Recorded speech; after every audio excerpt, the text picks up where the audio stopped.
abrisse a sua Bíblia em Atos, capítulo 17. Capítulo 17 de Atos, versículo 28. Louvado seja Deus. Louvado seja Deus. Glória a Deus. Glória a Deus. Diz assim a palavra de Deus, Atos 17, versículo 28. Porque nele vivemos e nos movemos, e existimos, como também alguns dos vossos poetas disseram, pois somos também sua geração. Amém? Mais uma vez, porque nele vivemos e nos movemos e existimos, como também alguns dos vossos poetas disseram, pois somos também sua geração. Pai, te agradecemos por tua palavra, te louvamos por ela e te agradecemos por estarmos aqui por causa dela. Papai, muito obrigado, meu Deus, por tua palavra que nós vamos ouvir agora. Que a tua palavra continue sendo o nosso alimento diariamente. Que a tua palavra continue sendo, meu Deus, o nosso alicerce. Que a tua palavra continue sendo nossa vida. Que a tua palavra vá e produza resultados para a qual está sendo mandada, em nome de Jesus Cristo. Amém. E graças a Deus. E pode sentar, queridos. Pode sentar. Aleluia. Glória a Deus. Irmãos, esse capítulo 17, ele vem falando aqui, onde Paulo estava em Tessalônica e em Bereia, aqui no capítulo 17, a partir do versículo 15, o discurso de Paulo em Atenas. E aqui quando nós chegamos no versículo 28, que é o qual nós lemos, Paulo aqui ele fala algo maravilhoso para os nossos corações, como ele falou para os corações dos atenienses. Porque nele vivemos e nos movemos e existimos, como também alguns dos vossos poetas disseram, pois somos também sua geração. O que significa, irmãos, que vivemos, que movemos e que existimos? Paulo estava em viagem missionária aos Tessalonicenses, aos Atenicenses, a essa igreja que ali estava, aquela região que ali estava. Ao proferir essas palavras, Paulo estava transmitindo uma mensagem que tem o poder de mudar a forma como nos relacionamos com Deus. Paulo está dizendo para nós, estava dizendo para os atenienses, nós precisamos mudar a forma de como relacionarmos com Deus. E é exatamente isso que eu falei antes de começar a pregação. É uma forma de nos relacionarmos com Deus quando você olha e ajuda o teu próximo. É uma maneira de nos relacionarmos com Deus, irmãos. Porque isso é igreja. E não é nem questão de... A gente não pode nem pensar isso, irmãos. Nós, de humilhar. Não é humilhação, não, irmão. Não é humilhação, não. Isso é você amar a pessoa. Ah, mas expôs o quê? Nós somos uma família. Se a Rafa conversar com o Maurício na casa dele, está se expondo? Não. Irmãos, se nós não entendermos que nós somos uma família aqui, e que nós temos que rasgar o nosso coração aqui, abrir o nosso coração aqui, então nós não vamos para o céu, nós não vamos para a glória. Nós somos uma família, irmãos. Nós temos que conversar como você conversa na sua casa com a tua família. Nós somos a família aqui na terra, somos nós. Às vezes você, segunda-feira amanhã, você vai para o teu trabalho, você abre o teu coração com o teu colega de trabalho, que não sabe nem quem é Cristo, que nem conhece Deus. Mas quando o pastor fala de púlpito alguma coisa, não está expondo. Não, irmãos. Nós não estamos expondo ninguém, nós estamos abençoando e queremos abençoar e queremos orar pela vida das pessoas, porque nós somos uma família. Nós temos que se abrir com nós, perder esse medo de vergonha. Poxa vida, eu vou falar isso para o irmão, o que é que o irmão vai pensar de mim? Nós temos que falar com nós mesmos.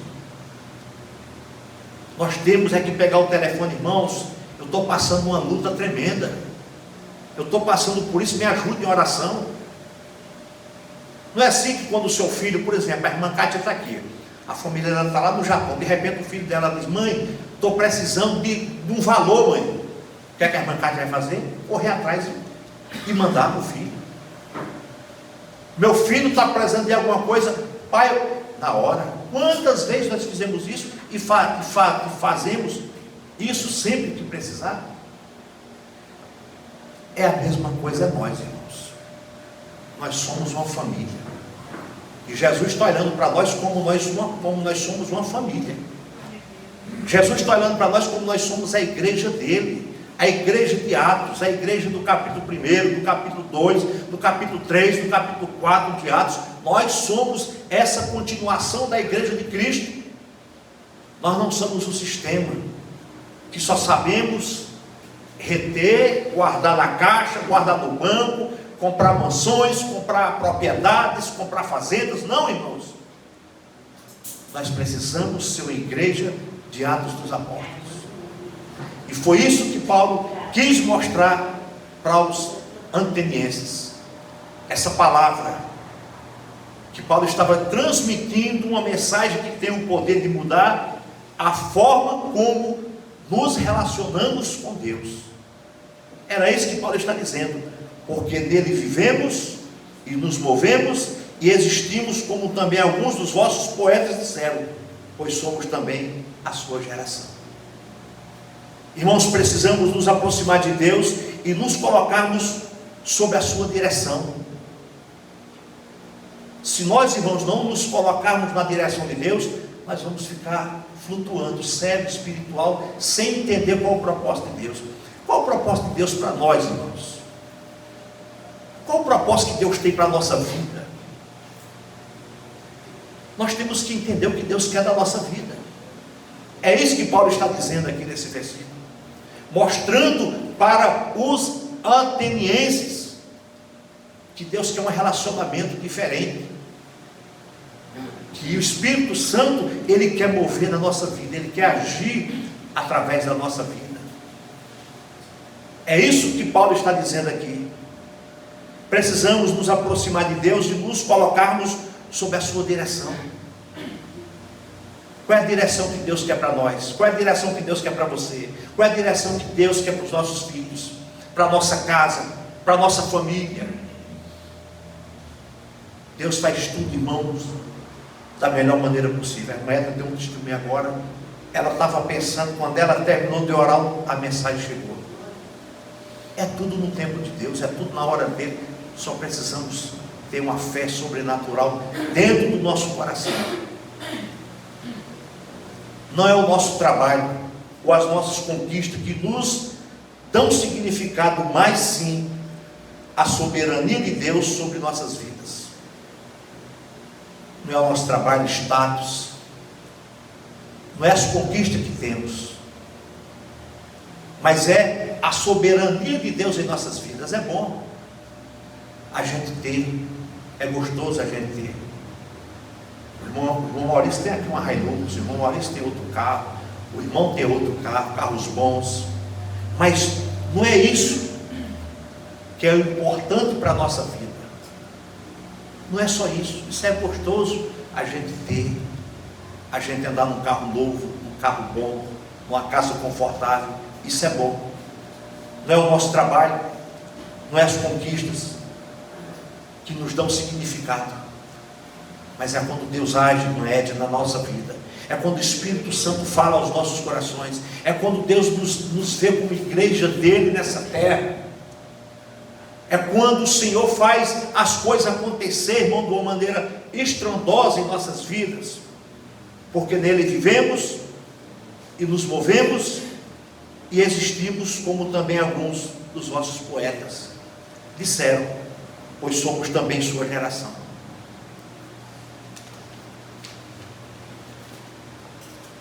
E o tema dessa mensagem, irmãos, é: Sem Deus a vida não tem um propósito.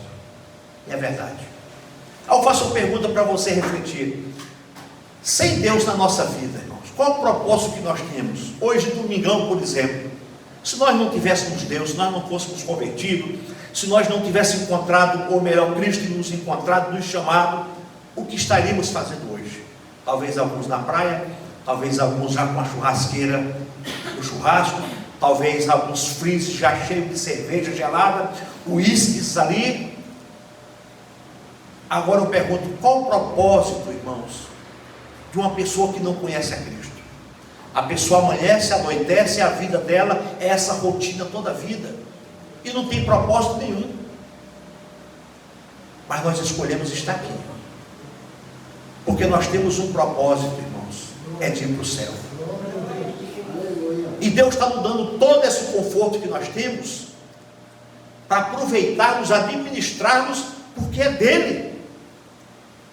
Ele tem confiado no irmão Maurício o que o irmão Maurício tem me confiado o que eu tenho, tem confiado a você o que você tem. Então zele, cuide com amor. Não tem aquela passagem que diz, a um ele deu 5, a outra ele deu 3, ou foi 2, a outra ele deu 1, e aí Deus vai dando conforme aquilo que você pode administrar. Talvez para alguns o Senhor não pode dar muito, porque se der muito, não sabe administrar, se perde, se desvia. Para outros, ele não pode dar uma bicicleta, porque se der uma bicicleta, a pessoa também já. Então, Deus vai dando conforme a necessidade de cada um.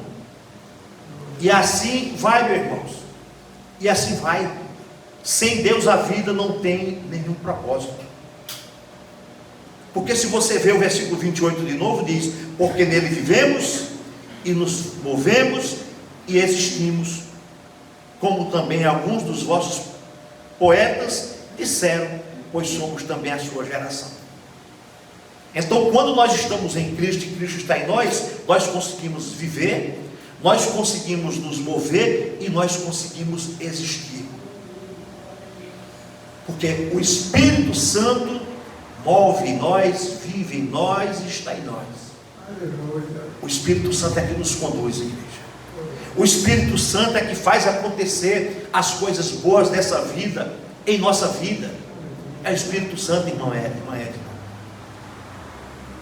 É Deus que faz tudo isso. Olha que coisa boa, nós saímos da nossa casa em Cosmópolis, Cajamar, Jundiaí, Indaiatuba, Nova Odessa, Campinas, Capivari, e nós nos reunimos aqui com um propósito. O propósito nosso não é de olhar a roupa do Maurício, não é de olhar o vestido da Rafa, não é ver se o pastor está alinhado, mas é exaltar e glorificar a Cristo, é exaltar o nome do Senhor, é dizer, Senhor, eu vivo porque o Senhor vive em mim, eu me movo porque o teu Espírito Santo me conduz, eu existo por tua misericórdia e tua graça. É isso, igreja, que nós estamos aqui por causa disso, porque nós somos a igreja dele, o povo dele, que temos nos reunido neste local todos os domingos como igreja dele. E nós entendemos isso a partir do momento que começamos a entender a palavra, e aí o Espírito Santo vai nos moldando. Lá em João, no capítulo 12, versículo 10 diz, na sua mão está a alma de tudo quanto vive. Olha só, irmãos, na sua mão está a alma de tudo quanto vive. É o animal, é o inseto, é o ser humano, tudo está no controle de Deus. Será que Deus, irmãos, não está regendo todo o universo? Tá. Deus está cuidando de tudo? Tá. Ele sabe de tudo? Sim. E o Espírito de toda a carne humana. É interessante que ele diz, na sua mão está a alma de tudo quanto vive. A alma de tudo quanto vive. É interessante que a parte B do versículo diz, e o Espírito de toda a carne humana. Só o humano tem Espírito. Está vendo? O ser tem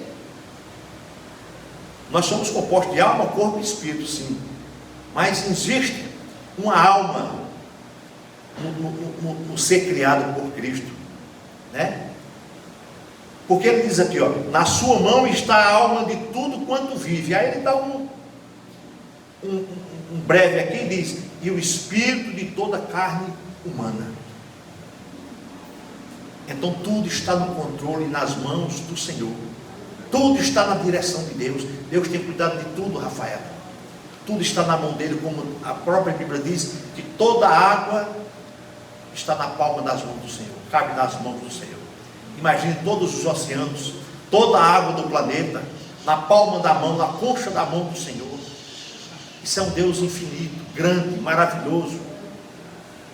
Se nós tivéssemos um pouquinho de entendimento para saber o Deus que nós servimos, irmãos, o Deus que está nos guardando todo o tempo do mal, do maligno, das provações, das aflições.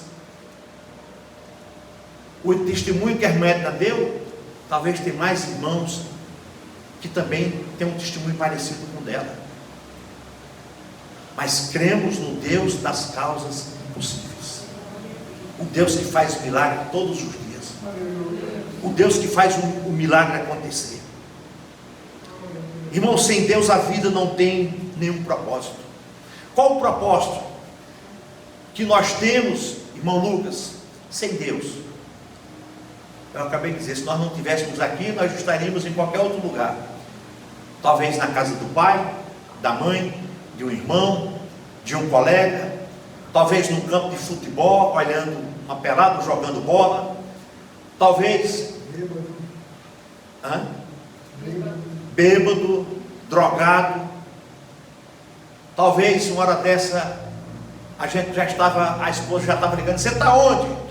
Não vai chegar não para fazer o churrasco? Vai pôr as bebidas na geladeira não? Estava dessa maneira. Sem Deus a vida não tem um propósito. Entra segunda, sai segunda e a vida é a mesma. Vai para o trabalho, chega bêbado em casa, vai dormir sujo, acorda no outro dia com ressaca, volta para o trabalho, volta à mesma rotina, não tem propósito. É uma alma sem direção, é como uma folha seca no chão, aonde o mar joga para lá e para cá. E assim é a vida de um cidadão sem propósito. E sem o propósito a vida não tem significado. Qual é o significado da vida, irmão, se você não tem um propósito? Está vendo? Qual o significado que a vida tem se nós não temos um propósito? Se eu perguntar para cada um de vocês, qual o propósito que você tem? Nós temos muitos propósitos. Nós temos muitos. O mais principal é a vida eterna. Mas hoje nós estamos ligados nessa videira. Mas temos os nossos propósitos aqui na terra ainda, porque nós habitamos nela.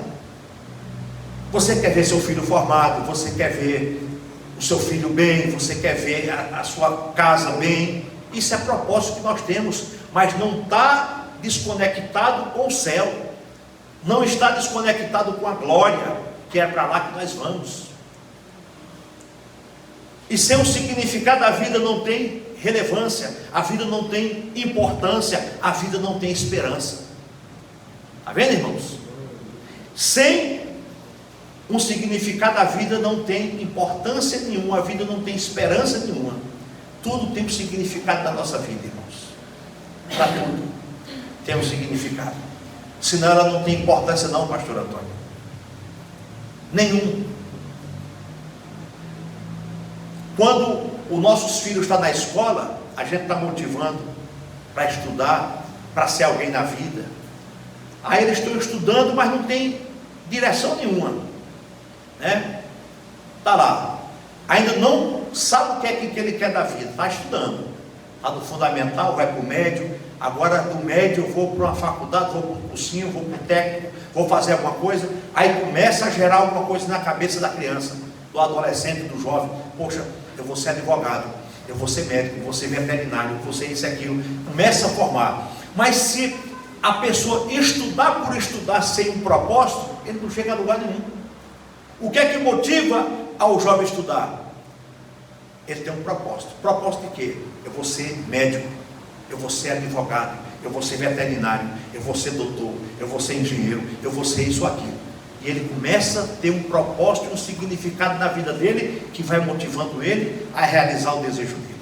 Assim é Deus na nossa vida, irmãos. E assim é nós com Deus. O nosso propósito hoje é o céu, é a vida eterna, é ter o nosso nome escrito no livro da vida. Esse é o nosso propósito de estarmos aqui, é de renovar a nossa fé toda semana, através da palavra do Evangelho de Jesus Cristo, que muda as nossas vidas e nos dá conforto e esperança para mais um dia, e confiarmos nele o tempo todo, e confiar nele o tempo todo. O homem que deseja conhecer Deus precisa dedicar-lhe tempo. Se nós quisermos conhecer Deus, nós precisamos dedicar tempo, e muito tempo com Deus. Como é que nós conseguimos isso? Leitura da palavra, estudar a Bíblia, participar das lives, das videoconferências nas terças-feiras, estar ali aprendendo, porque nós entramos agora em Gálatas, está uma carta maravilhosa, irmãos. É isso que precisamos fazer, nos encher dessa palavra, nos procurar se alimentar desse Evangelho, que é lindo, maravilhoso, e que tem nos sustentado nos dias maus. Nós precisamos conhecer Deus, mas muito, irmãos, buscar Ele de verdade, buscar Ele o tempo todo, buscar Ele sempre. E Moisés teve essa revelação. Sem a presença de Deus, a sua vida seria inútil. E nós também temos essa revelação e esse discernimento. Sem a presença de Deus, nós somos inúteis. Olha o que diz em Êxodo, capítulo 33, versículo 15: se não fores conosco, não nos envies. Isso foi o que Moisés falou para Deus, quando Moisés saiu para a batalha. Se o Senhor não for conosco, nem nos envie. Amém, irmão? Isso é o que nós temos que fazer todos os dias. Senhor, se o Senhor não estiver comigo naquele emprego, eu nem quero ir para lá. Se o Senhor não for comigo nesse negócio, eu nem quero que dê certo. Se o Senhor não for comigo nessa viagem, cancela, Senhor. Se o Senhor não estiver comigo nisso, nesse namoro, faz com que esse namoro termine logo. É isso que Moisés falou para Deus. Êxodo 33, versículo 15: se não fores convosco, não nos envieis. É isso, igreja, que nós precisamos fazer. Somente uma vida temos, e ela logo passará. Somente o que for feito por Cristo permanecerá. Se o pastor Álvaro não tivesse como pastor dessa igreja, eu nunca iria conhecer ele, talvez. E eu conheci ele porque o que ele estava fazendo por Cristo. E o que ele estava fazendo por Cristo, isso permanecerá.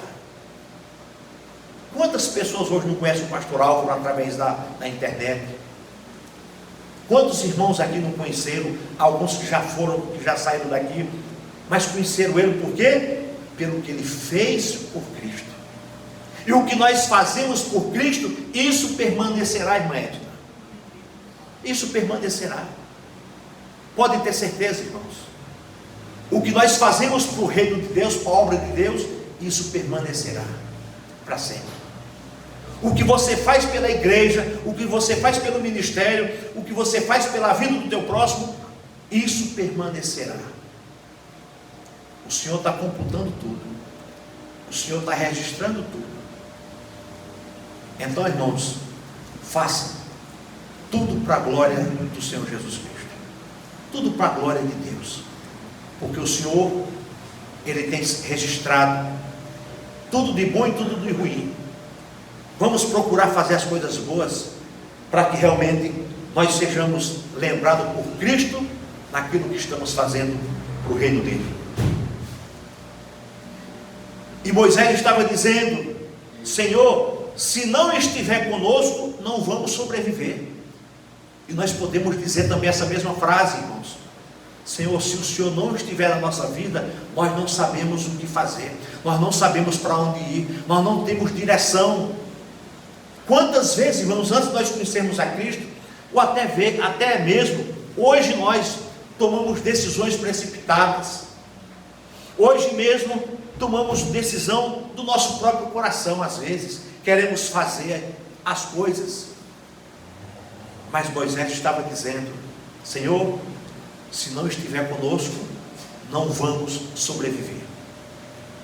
E todas as vezes que vamos fazer algo, irmãos, saiba que Deus tem que estar no controle, senão nada vai acontecer, nada vai dar certo.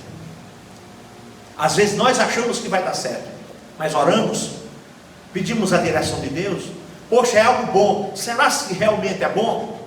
Será se realmente Deus está no negócio?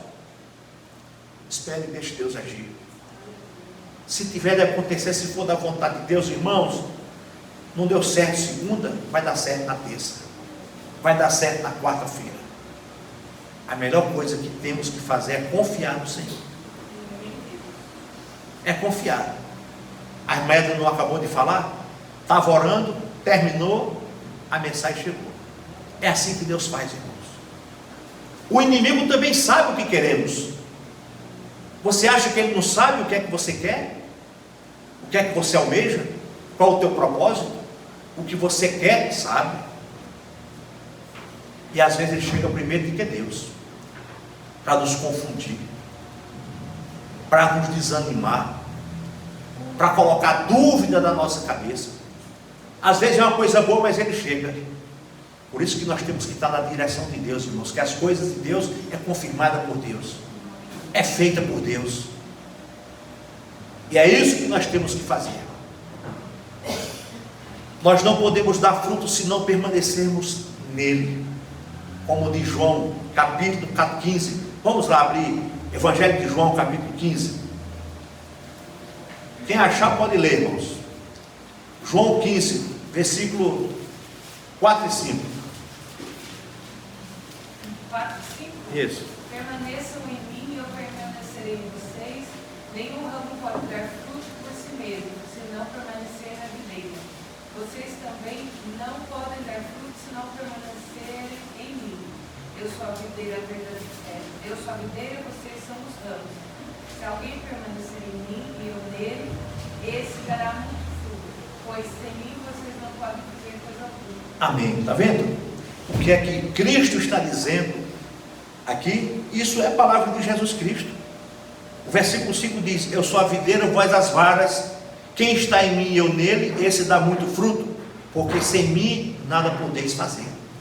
Irmão, sem Jesus nós não podemos fazer nada. Sem Jesus nós não somos nada. E se nós tentarmos fazer algo sem Cristo, nós vamos ser como uma folha seca, irmãos, que o vento joga para lá e para cá. Nós precisamos confiar um pouquinho. Nós precisamos fazer como Moisés falou: se o Senhor não estiver conosco, não nos manda, não nos envia. Se o Senhor não estiver na nossa vida, Senhor, não quero ir, eu não vou sobreviver. É isso que temos que entender. Precisamos nos mover em Deus, igreja. E o que é mover em Deus, como diz o versículo 28? Porque nele vivemos e nos movemos. Mover a igreja em Cristo ou em Deus é o ter um relacionamento com Deus. Qual o relacionamento que nós estamos tendo com Deus diariamente? Qual o relacionamento, irmãos, que nós precisamos ter com Deus? Será que nós estamos dedicando a palavra? Será que nós estamos meditando? Será que nós estamos comendo essa palavra? Será que nós estamos vivendo essa palavra? Será que nós estamos estudando esta palavra? Será que nós estamos nos dedicando como temos que dedicar a esta palavra, a este evangelho? Será que nós temos separado o nosso cantinho na nossa casa para dedicar um pouco, ouvir a voz de Deus em oração?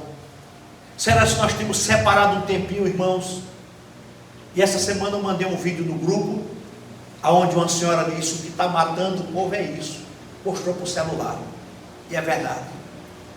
O celular tem matado as pessoas, tem tirado o foco, tem tirado o nosso tempo. Tem uma pesquisa que diz que em média a pessoa fica 5 horas no celular por dia. Nós ficamos 5 horas no celular, na internet, nas redes sociais, mas quando abrimos a palavra para ler, lemos um versículo, já estamos fechando. Não temos tempo para orar, não temos tempo para buscar o Senhor. Precisamos nos mover em Deus, e mover em Deus é ter um relacionamento com Deus. E qual é o relacionamento que nós estamos tendo com Deus? É isso que precisamos entender, irmãos. Qual é o nosso relacionamento que temos com Deus? Deus precisa se relacionar conosco, com a igreja dele, com o povo dele. Não é pecado você estar no seu telefone, não é pecado. Mas precisamos, irmãos, ter um período de tempo para conversarmos com Deus. Hoje era 4 horas da manhã, acho que mais cedo, 2 e pouco eu acordei. Eu não queria trazer a mensagem que eu preguei ontem. Eu falei, Senhor, eu quero trazer uma mensagem diferente. Está até aqui a mensagem que eu preguei ontem, o esboço dela. Os discípulos que trabalham. Uma mensagem também abençoada. Aí eu acordei de madrugada. Eu fui para o meu cantinho falar com o papai. Era 4 e pouco da manhã, eu estava terminando essa mensagem. Isso é relacionar com Deus. Mas pastor, mas você só faz isso quando vem pregar? Não, irmãos. Todos os dias eu tenho o meu compromisso com a palavra. Todos os dias eu estou no meu cantinho, meditando, estudando a palavra, lendo a palavra, pedindo a direção de Deus. O que é que eu vou pregar na quinta-feira em Cosmópolis? O que é que eu vou pregar no sábado em Cosmópolis? O que é que eu vou trazer no domingo de manhã em Campinas? Que eu poderia muito bem pegar os mesmos esboços de ontem e trazer para hoje. Mas o Espírito Santo falou, não, traga outra coisa. E aqui está, precisamos nos mover em Deus, irmãos. Primeira coisa, relacionamento. Nós precisamos nos mover nos relacionamentos com Deus. Nós precisamos perseverar, irmãos. Perseverar na doutrina, na palavra, nos testemunhos e na nossa vida. É isso que nós temos que fazer. Isso é mover. Isso é deixar o Espírito Santo mover na nossa vida. É quando nós perseveramos na palavra, é quando nós perseveramos no propósito, é quando nós perseveramos na verdade, é quando nós perseveramos se afastando das coisas que vêm nos contaminar. É quando eu e você estamos perseverando no foco que é o céu, que é Cristo, que é a salvação, que é o arrependimento, que é uma vida abundante diante de Deus.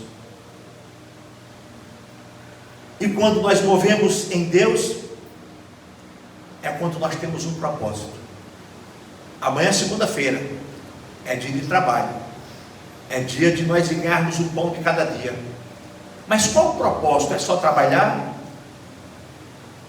Não, irmãos. O amanhecer de alguns é muito agitado. Uns é levar filho para a escola, outros é fazer qualquer outra coisa. Acorda mais cedo para poder preparar as crianças para ir para a escola. É preparar já documento, é preparar já bolsa, é já fazer uma série de atividades antes de começar o dia. O dia já começa agitado. Você tem um propósito, você tem uma direção para seguir, mas nós não podemos esquecer que o nosso propósito começa com o papai. O nosso propósito começa com o joelho no chão. O nosso propósito começa com a palavra de Deus, nos dando direção para aquilo que vamos fazer. O que vamos fazer hoje? Qual é a ordem, meu papai? O que eu tenho que começar, o que eu tenho que fazer? Eu sei que eu tenho que levar a criança, eu sei que eu tenho que trabalhar, eu sei que eu tenho que passar no médico, eu sei que eu tenho uma consulta hoje, eu sei que eu tenho um quintal para varrer, eu sei que eu tenho uma piscina para cuidar, eu sei que eu tenho que levar o carro no mecânico, eu sei que eu tenho que fazer um monte de coisa, mas nós temos um propósito. Papai, nos dá direção para todas as coisas. O Senhor é bom demais, irmão Maurício. Deus é bom demais, Rafa. E eu fico vendo a família, quando eu vejo jovens, crianças dentro da igreja, irmãos, isso é fantástico. Hoje você quase que não vê isso. Você vê pai, mãe, os filhos estão onde? Na rua. Os filhos ficou bagunçando. Os filhos ficou soltando pipa na rua. Os filhos não querem compromisso. Os filhos não acompanham os pais. Os filhos não conhecem Cristo. Os filhos não querem intimidade com o Senhor. Os filhos, irmãos, é isso que o mundo está vivendo. Os pais já não conseguem mais ter domínio com a criança de 5 anos, de 6 anos, de 7. Filho de 7 anos está batendo nos pais, está xingando os pais, não tem educação. E eu louvo a Deus quando eu vejo os filhos de vocês acompanhando vocês aos cultos, à igreja, aos afazeres, os instrumentos. Eu vejo aqui a filha toca violão, toca guitarra, toca bateria, o Júlio também. Isso é louvável. Eu vejo o filho do Marcos aí, eu vejo os filhos do Vantuíne aí, eu vejo os filhos do Alexandre aí, eu vejo o filho do Lucas, a filha do irmão Antônio, a filha do Ailton. Isso, irmãos, é bom demais. Mostra que nós estamos com o propósito de levar nossa família para o céu, de levar nossa casa para o céu, de mostrar o caminho que eles devem andar, porque depois que cresce, se desviar, o Espírito Santo vai incomodar. Você conhece a verdade. Volte para a casa do Pai. Agora, como é que o Espírito Santo vai incomodar uma pessoa que nunca quis Cristo, irmãos?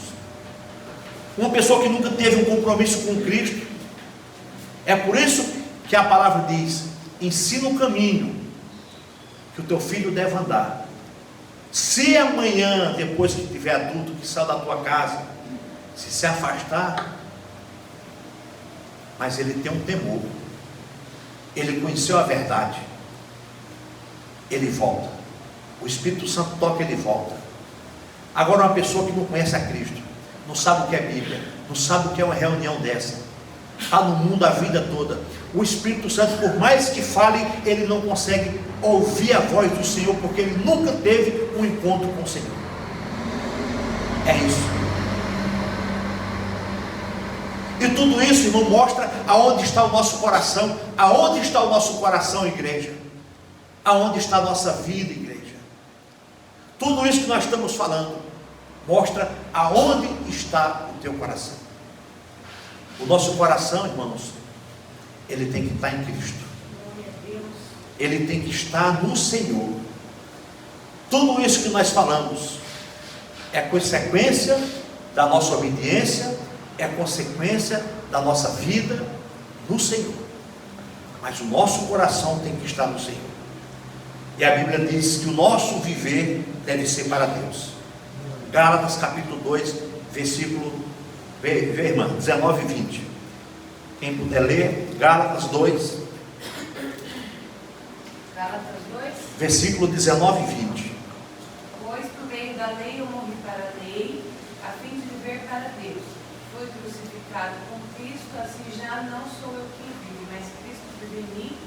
A vida que agora vivo no corpo, vivo-a pela fé no Filho de Deus, que me amou e se entregou por mim. Amém. Está vendo aqui? Paulo, mais uma vez aqui, justificando pela fé em Cristo Jesus. Versículo 20 diz: já estou crucificado com Cristo, e vivo, não mais eu, mas Cristo vive em mim. E a vida que agora vivo na carne, vivo-a pela fé do Filho de Deus, e o qual me amou e se entregou a si mesmo por mim. É isso, igreja. Você veja que uma coisa está entrelaçada à outra. Você compreendeu? Versículo 20: e já estou crucificado com Cristo. Nós já estamos em Cristo, vivendo nele, crucificado com ele, vivendo em Cristo o tempo todo, né? E vivo, mas não mais eu, mas Cristo vive em mim. Cristo vive em nós, irmãos. Cristo está conosco. O Senhor está conosco o tempo todo. Nós estamos crucificados nele. Nós vivemos nele. Ele habita em nós. E a vida que agora vivo na carne, vivo-a pela fé no Filho de Deus. E a vida que vivo na carne, isso quer dizer o quê? Que é a vida que vivemos, que nós estamos na carne, nós somos seres humanos. A vida que vivemos na carne, vivo pela fé do Filho de Deus. Nós temos que permanecer, essa vida que temos, não de orgias, não de coisas malignas, mas pela fé em Jesus Cristo, porque nós vivemos nele e ele está em nós. Amém? E para encerrar, dele recebemos a vida como um presente. E o que nós temos recebido de Deus é essa vida como um presente que nós temos. Alguns não se importam com a vida deles, porque não sabem o destino, até sabem, mas não levam em consideração. Aqueles que estão fora de Jesus, eles não imaginam para onde vão, irmãos, ou se imaginam, estão levando as coisas da brincadeira. Dele recebemos a vida como um presente, nós somos presenteados. Jesus nos presenteou pelo dom da vida, e é por isso que nós temos que todos os dias, irmão Lucas, irmã Cíntia, irmão Miro, agradecer por esse dom que ele nos deu, agradecer por essa vida que ele nos deu. Agradeça, irmãos, pelo ar que nós respiramos, pelo levantar da tua cama, pelo anguzinho que você come com quiabo e frango. Louve a Deus, igreja, porque nós estamos bem, estamos vivos em Jesus Cristo. Louvado seja Deus. Não reclame de nada. Enquanto você reclama, alguns que estão pior do que você estão glorificando a Deus. Às vezes você reclama do colchão, tem uns que não tem colchão. Às vezes você reclama do carro, tem uns que não tem uma bicicleta. Às vezes você reclama da comida, tem uns que não tomou café da manhã. Às vezes você reclama de qualquer coisa, tem uns que não tem nada. Agradeça a Deus por esse presente chamado vida que Deus nos deu. Agradeça todos os dias. Agradeça, irmãos. Agradeça ao Senhor por esse presente maravilhoso. Dele recebemos a vida como presente, recebemos o seu amor, recebemos o ar que respiramos, recebemos a esperança que é Cristo Jesus. Nós recebemos tudo isso de Jesus, e Ele não tem cobrado nada de nós por isso. O Senhor deu o oxigênio, o homem está destruindo o oxigênio. O Senhor deu a natureza, o homem está destruindo a natureza. Para usufruir daquilo que Deus preparou para a gente. E nós hoje estamos sentindo na pele. O planeta já não aguenta mais, mas o homem está desmatando. O homem cada vez mais egoísta, não pensa nem no neto dele, não pensa nem no filho dele, não pensa no próximo, só pensa no agora. Porque tudo que Deus fez, o homem está destruindo. Você veja que está difícil para respirar, está difícil para dormir, está difícil para caminhar, está difícil para andar, está difícil para tudo. Porque a natureza já não aguenta mais. O mundo já não aguenta mais. E isso é os sinais que estão acontecendo para papai voltar. O Senhor está dizendo, está vendo a lua? O homem diz que é um eclipse, mas eu estou mostrando para que vocês se atentem e fiquem alerta, que eu estou dando sinais no céu e na terra que eu estou voltando. Glória a Deus. O Nordeste se acabando com água, alguns lugares se acabando com frio, o mundo está todo agitado, a economia está sendo bagunçada, está chegando o momento do anticristo surgir, está chegando o momento das coisas acontecer, e nós precisamos, irmãos, se unir cada vez mais para esses acontecimentos que estão surgindo a todo momento diante dos nossos olhos. Precisamos, irmãos, ficar atentos com isso. Por isso nele vivemos, existimos e movemos. E para encerrar, de novo, somente uma vida temos e ela logo passará. Somente o que for feito por Cristo permanecerá. Amém? Vamos ficar de pé, em nome de Jesus.